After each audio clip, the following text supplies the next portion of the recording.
morning. First of all, let us welcome to our Eucharistic celebration the main celebrant, Father Leo Rotor from Auckland, New Zealand. He is the pastor of St. Mary's in Northcote. Palakpakan natin si Father Leo.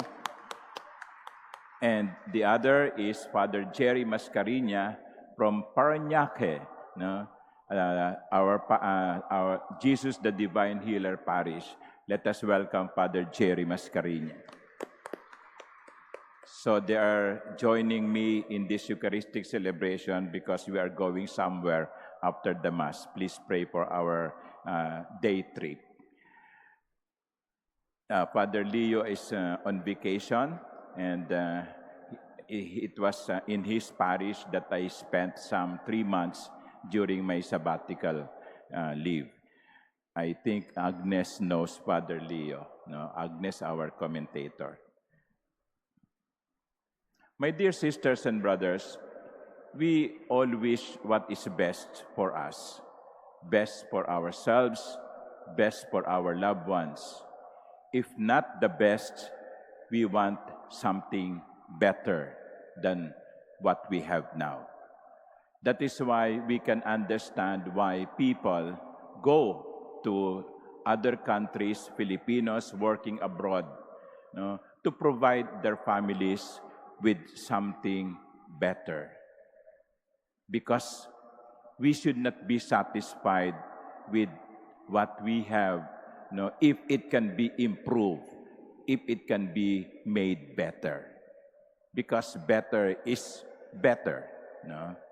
That is why it's very tragic, no, that what happened last Sunday, a young girl, no, a daughter, died because of that incident in that airport while the girl was just saying goodbye to her father leaving for abroad. The father is an OFW. He did not imagine that goodbye, no, from his daughter will be a real goodbye. Nakakalungkot sapagkat ang tangi namang nais lang nung tatay ay mai-provide ang pinakamainam para sa kanyang pamilya. God also wants the best for us. That is why in the gospel, Jesus said, "Your ancestors ate the manna in the desert, but they died." Remember the story of the manna in the desert when people were complaining, "We have nothing to eat." And then Yahweh sent them something to eat. But here Jesus said, well, even if they ate the manna, they died. I am giving you something better. This is the bread that comes down from heaven so that one may eat it and not die. I am the bread of life.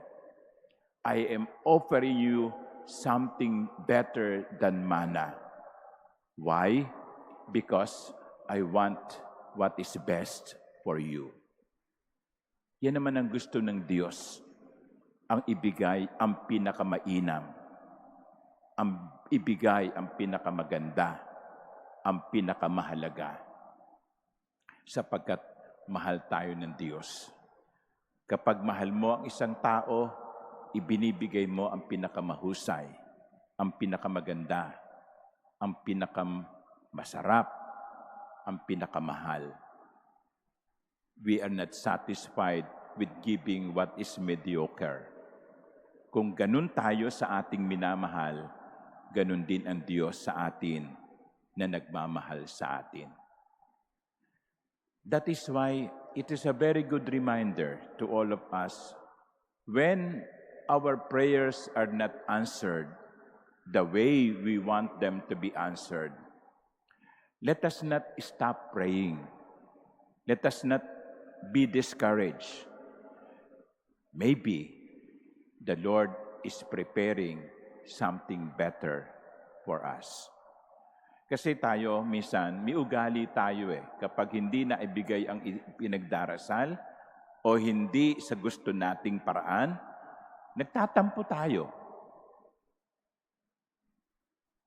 Iniisip natin parang hindi pinakikinggan ng Diyos ang ating dasal. Pero hindi. Sa totoo lang, ang laging gusto ng Panginoon ay ang ibigay ang pinakamainam sa atin. He is just preparing us to receive a gift that is better than we prayed for. Magpasalamat tayo sa mga biyayang ibinibigay sa atin ng Diyos.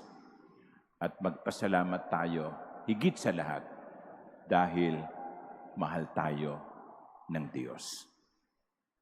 Amen.